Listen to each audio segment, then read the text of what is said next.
여러분 안녕하세요, 블랙입니다. 오늘은 썸네일로 두 명의 트럼프가 서로 대립하는 사진을 하나 가져왔습니다. 트럼프 안에는 두 명의 트럼프가 존재합니다. 한 명은 트럼프 일기 때보다 더 강해진 트럼프이고요. 다른 한 명은 이제는 약간 몸을 사리는 트럼프입니다. 이것만 딱 들었을 때에는 무슨 말인지 모르겠죠. 저도 잘 모르겠습니다. 그래서 우리 함께 천천히 풀어서 설명을 하면서 두 명의 트럼프가 어떻게 다른지, 시나리오별로 우리의 자산이 어떻게 움직일지 이것들을 확인해 보겠습니다. 트럼프의 기존 공약은 돈을 더 푸는 것이었습니다. 한국은행에서 나온 보고서를 하나 보겠습니다. 대선 전 해리스 후보의 공약과 비교해보면 트럼프는 법인세를 비롯한 개인 세금을 감면하면서 사람들의 가처분 소득을 늘려주면서 경제 성장률을 끌어올리겠다는 정책을 내세웠습니다. 그리고 부족한 세금은 관세를 통해서 보충한다는 게 트럼프의 주요 공약입니다. 그렇지만 관세를 아무리 부과해도 세금 감면으로 인한 세수 부족을 충족시키기에는 역부족이죠. 그래서 해리스의 공약과 비교하면 이런 식으로 정책이 시행될 경우에는 세수가 부족해질 수밖에 없고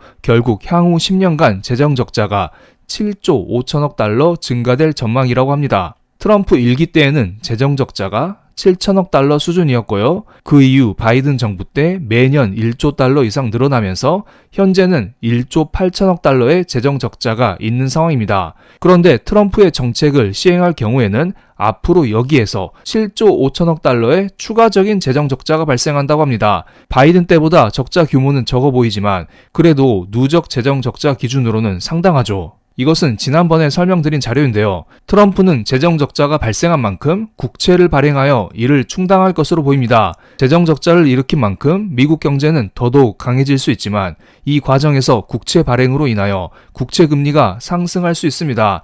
다른 나라로부터 돈을 빌려오는 건데요. 지속적으로 돈을 빌리면 당연히 돈을 빌릴 때 필요한 이자는 늘어날 수밖에 없겠죠. 이런 것들은 지속 가능할 수 있을까요? 최근 연준회의 질의응답 때 어떤 기자가 지금의 부채 문제는 어떻게 생각하냐?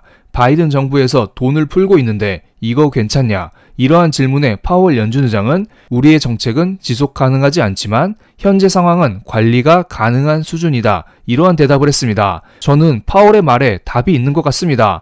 파월은 분명히 이런 식으로 국채를 발행하여 부족한 세수를 보충하면서 경제를 성장시키는 것에 대해서 한계가 분명히 있다는 말을 했습니다.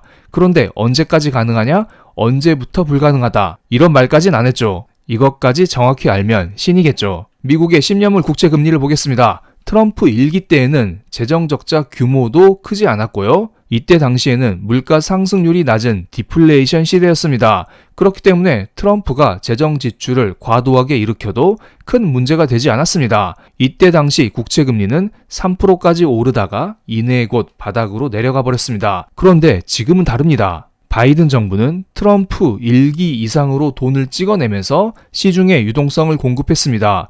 이 과정에서 국채 금리는 4% 이상으로 튀어버렸죠. 그리고 이때 40년 만에 인플레이션이 찾아오면서 연준이 기준금리를 과도하게 올리는 이슈도 있었습니다. 그리고 이러한 고금리를 장기간 유지하겠다는 발표를 지속적으로 하면서 국채금리가 4% 위에서 고착화되어 버린 상황입니다.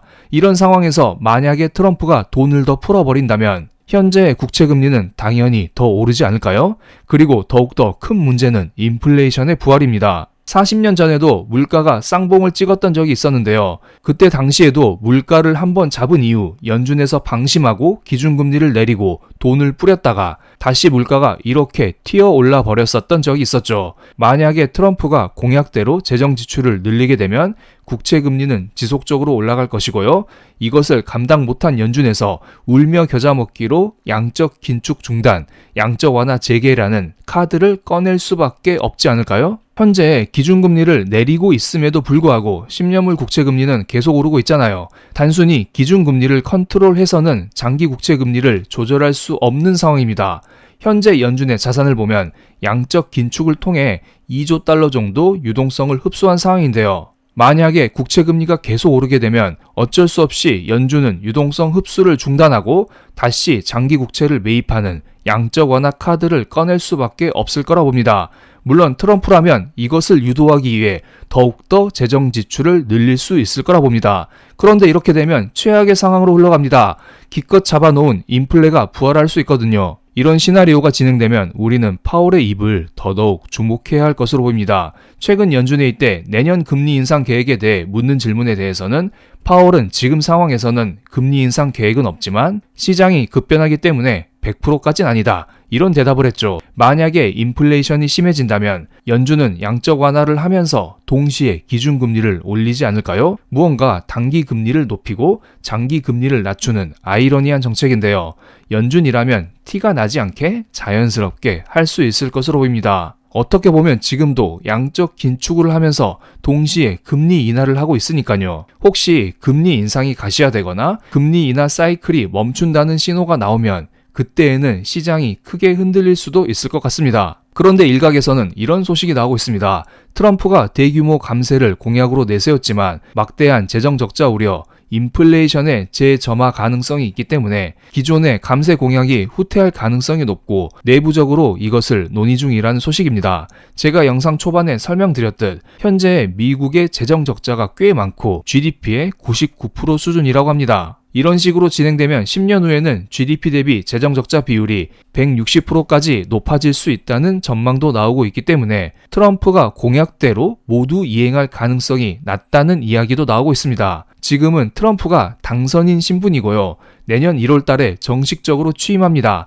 그때까지에는 아무래도 첫 번째 시나리오대로 흘러가면서 달러와 국채금리가 강세를 보일 가능성도 어느 정도 있어 보입니다. 물론 중간에 부채한도 협상이라는 이슈도 있기 때문에 그 부분은 제가 나중에 체크해 드리겠습니다. 그렇지만 취임식 이후에 어떠한 행보를 보일지 이 부분은 체크해 볼 필요가 있겠죠? 여러분의 생각은 어떠한가요? 트럼프는 공약대로 밀고 나갈까요? 아니면 한 발 물러설까요? 여러분의 의견을 댓글로 남겨주시면 감사하겠습니다. 제 생각으로는 취임식 이후 트럼프의 생각이 약간은 바뀔 것 같습니다.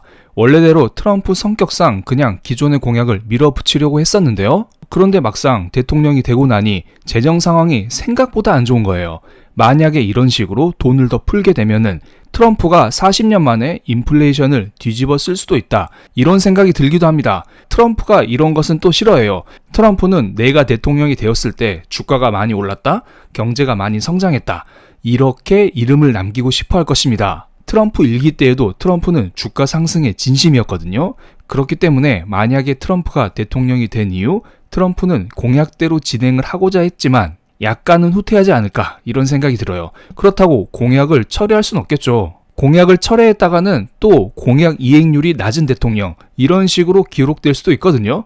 그렇기 때문에 어느 중간선을 타지 않을까 저는 개인적으로 이렇게 생각을 하고 있어요. 물론 이것은 저의 개인적인 생각입니다. 여러분의 생각도 댓글로 부탁드리겠습니다. 그럼 오늘 영상 여기서 마치겠습니다. 제 영상이 마음에 드셨다면 구독, 좋아요, 알림 설정까지 부탁드릴게요. 감사합니다.